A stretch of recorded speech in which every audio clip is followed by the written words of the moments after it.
Well, I wouldn't say anything that's crazy. I think certain things that happen are weird, but I think that weird is pretty awesome.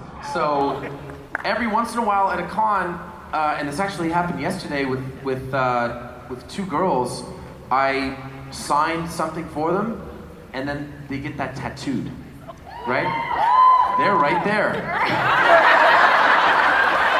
And I'm always just like, because I don't have any tattoos, so I'm always like, wow. Right. So it's really cool, but you know what? Whether someone is if I could end on this would be great. I was talking the other day. I was being interviewed by Larry King, and it got spun a little bit.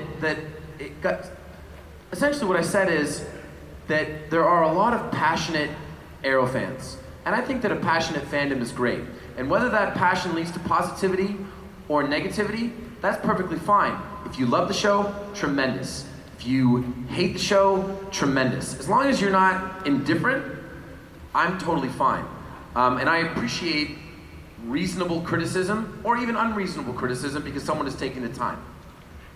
But every once in a while, if that bleeds into someone who's upset about the direction of a show and attacks a fictional character and then the real person who plays them, that to me means that you're not a real fan. That to me, if you can't separate the person playing a role from the fictional character, unless the real person is a dick, and then you can do whatever you want.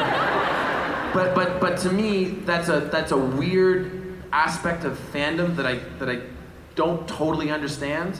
And doesn't mean anything to me one way or another if someone who's going to attack a real person, a friend of mine, if they're a fan of the show or not a fan of the show, I'm indifferent to that.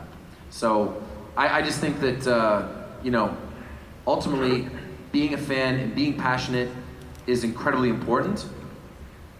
But gotta remember it's a TV show sometimes. You know what I'm saying? It was relatively long-winded, but whatever. Moral of the story, be kind. Be kind, yeah, have a good time. That's what fandom's about. Be good to one another. Right. Yeah, Perfect. Speaking of which, Philadelphia, you guys treat me so great. Thank you everyone very, very